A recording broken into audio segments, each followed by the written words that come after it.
the Chicago Bulls finish out this road trip with a absolutely great trip. This is now a 4-2 record on the road. I thought the Bulls could go 3-3,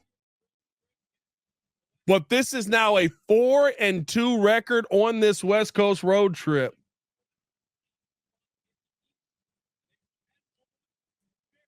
Now, nothing changes here for the Bulls as far as standings, because Orlando came back on Miami tonight and basically eviscerated them. Orlando right now is ahead of you in the standings. Bulls will move to 32-40 here. Orlando, I believe, is going to be 35-38 here. So the Bulls are still in the play-in tournament.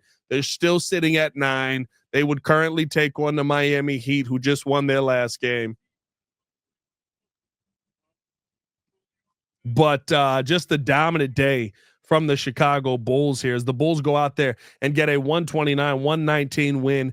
Coby White yet again on fire, 11 for 22 in the game today. Didn't have as good of a second half as he did a first half, but some big buckets there in the fourth quarter to finish things out. He was 3 for 12 in that second half, 1 for 5 from the 3-point line, but still put up 13 points, got to the free throw line a ton.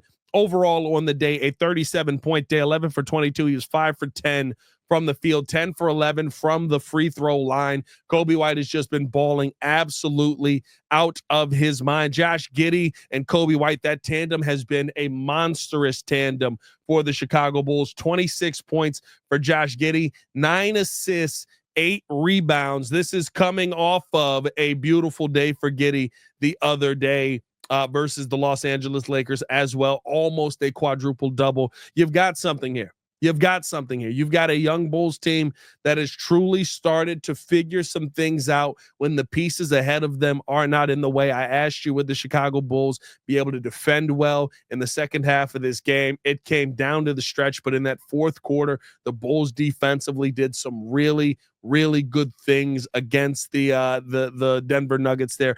34% from the field, 18% from the 3-point line. I thought the Bulls did a really good job closing out on Denver in that fourth quarter, did a really good job making some tough shots. Listen, there were a lot of tough shots that Denver did make in that game that I think are just tough in general, but the Bulls playing the brand of defense that that we've seen them play over the last, since the All-Star break has started here and finally starting to get some of these wins. This is a good road trip for the Chicago Bulls, for a young Bulls team, and for a fun Bulls team. Now, again, for the tankers, I'm sure that you are not thrilled here. I'm sure that this is not what you want to see this Bulls team do at all. But, as far as kind of where the plan is, as far as kind of where the Bulls are at, I think that this is a team that right now you look at with a little bit of excitement. You see a young core possibly developing here. Modest Buzelis really couldn't get himself going in this game. A tough game for Modest overall. Didn't even get any tick in that fourth quarter of the game. But the Coby White hot streak continues, man. Let the Coby White hot streak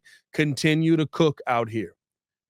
David Smith said Giddey is a 1,000 IQ. He targeted Murray early, putting him on skates because of foul trouble. Yeah, listen, look, he saw the matchup that seemed like it was going to be there. He saw the opportunity for him to put Murray in a little bit of foul trouble early, and he went after it. I do think that the IQ of Giddey plays a lot into this. I think the fact that Giddey is having to score a little bit more right now is taking some of the pressure off of Coby White because of how Giddey gets his buckets. Hey, I'm going to the hoop. If I get an open 3, kick it out to me for an open 3. But outside of that, I'm playing in the middle. I'm playing in the middle of this thing. I'm living in this mid-range level where I'm either kicking it out to somebody who's wide open or I'm finding my way to use my size to get to the bucket. Coby White and Josh Giddey are playing really, really well off of each other, and I'm very excited to see kind of where this team is going to continue to head into the future. Broncos fan for life said, man, White is a baller. Credit to the Bulls team. And Coby White has been just playing at an unbelievable level, dog. It really is. It really is. Like that you have to really talk about finally him getting everybody out of the way, and there's no chance that any of them are going to come back. There is no DeMar DeRozan, who Coby played well with DeMar DeRozan. DeMar kind of got out of the way, but there is no Zach LaVine that's going to come back in and take these shots away. Like, this is who this Bulls team is, and to me, I think that that is where you get kind of excited about the game that Coby White has continued to play, the game that Coby White has continued to show how he's going out there offensively and put these points up, because there's nobody that's going to take that momentum away. And we talked about that from a couple of different young Bulls fronts here. We talked about that from a couple of different young Bulls fronts here, where, listen, there was if you're talking about the confidence that we're seeing out of Dalen Terry right now, right? Didn't seem like Dalen Terry was going to become anything special, going to become anything that you had to worry about. But defensively, he was a very exciting player that played with a lot of energy. Now you're starting to see consistently that three ball falling, and he's taking it with confidence. Now you're starting to see consistently him looking to attack around the rim. Now you're starting to see consistently how Josh Giddey and Dalen Terry and Coby White and, name the young player that's on this team right now, are getting opportunities to learn from mistakes, come back into the next game, and be able to grow. I mean, listen, the entire time I've been, Dalen Terry is behind Julian Phillips for me. And now all of a sudden you have to kind of look at Dalen Terry and say, well, listen, this contribution is a different kind of player than the Dalen Terry that we've seen. I think that's something that you have to say about this Bulls team overall. You're seeing different pieces stand out on a night in, night out basis, and you just love to see it from this Bulls team, man. As the Bulls take a fun win here, 129-119. Just going through some of the finishing numbers, some of the people that stood out. Kevin Huerter struggled a little bit since then. He's somebody I think you got to watch out for. That Sacramento game, he was riding a high, didn't hit a three until I believe the third quarter of this game, where he knocked down his first three from that Sacramento game. That was 2 games ago. So hopefully he's going to be able to get back on track. What I do love about what we saw out of Kevin Huerter today, though, great defense the entire game. Just about did a good job whenever he got switched on to Jamal Murray. I thought that he did a good job as well, closing out on the 3-point shot of Michael Porter Jr. when he was matched up on there. And then the assist numbers tonight, 6 assists from Kevin Huerter, consistently finding guys open for either an open three or finding guys cutting to the basket. I thought that Kevin Huerter showed you some really good things, some really good versatility outside of just the shooting. I need the shooting to be there. I would love to see the shooting come back and see him be able to get more buckets from that 3-point line. You're a 3-point specialist. But if you can give me everything around that, that is where I am very excited about it. Patrick Williams kind of had a P. Will day, 3 for 9, 0 for 5 from the 3-point line, came crashing back to earth. And we saw 15 minutes from Sticks tonight. Jalen Smith got 15 minutes out there. In his time out there, 14 points, 9 rebounds, 3 assists on a night that was a tough matchup for him. You saw him out there versus Conchar a little bit. You saw him out there versus DeAndre Jordan. And those are tough matchups for a guy like Sticks. He doesn't have a ton of weight to him, but I thought he did a good job, especially knocking down that 3 ball in the corner. Got a couple of looks at that. He ended up going 2 for 3 from the 3-point line, 6 for 8 overall. These are the nights where you feel like you can continue to put him out there. Hopefully we see the Chicago Bulls be able to do a little bit more of that on a night in and night out basis. Hopefully we see the Chicago Bulls be able to get back to using him. I thought you had something special when you were running that 2 big lineup out there with Zach Collins and Jalen Smith. And I think that's a lineup that you may be looking to need if you do actually make this playoff series versus the Cleveland Cavaliers. Boss said, team is looking good without selfish egos. Vooch is the last ego to go. I don't know if it's an ego. I think Vooch is just tired. I've said this a couple of times. Vooch has to deal with, like, hey, bro, every day of every year for the past 3 years, I shouldn't say that, for the past 2 years, y'all have told me we're going a different direction. We're moving on from pieces. We're getting guys out of here. And on a consistent basis, you have it. It gets irritating. I get it. You know what I mean? Like, it gets irritating at a certain point. As Billy Donovan walking up to the podium, I wish that I I don't know. Let me see. Eh,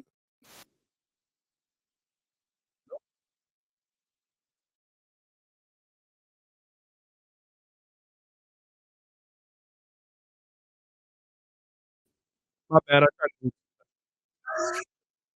I didn't do too much. I was trying to pipe in the Billy Donovan audio here, but I would love to see Coach Donovan limit P. Will's minutes. Hold on. Donovan commenting on Coach Donovan. I would love to see Coach Donovan limit P. Will's minutes and go Vooch Collins at the 5 and Modest Smith at the 4. P. Will limited minutes as third power forward and backup 3. Um, I mean, listen, I don't know if you're getting anything more out of that. I don't know if anything is changing if you go with that kind of lineup. I'm not gonna sit here and pretend like that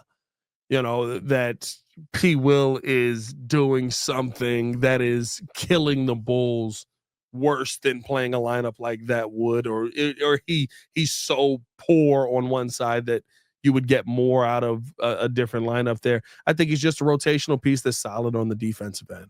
That's all I would call P. Will at this point. That's all I would call P. Will at this point. Um, but hey, man, good win by the Chicago Bulls. Fun game by the Chicago Bulls. I think this is a game that the Bulls needed to absolutely go out there and get. You finished out a heck of a road trip here, and you played it. To me, I think you played it very, very well.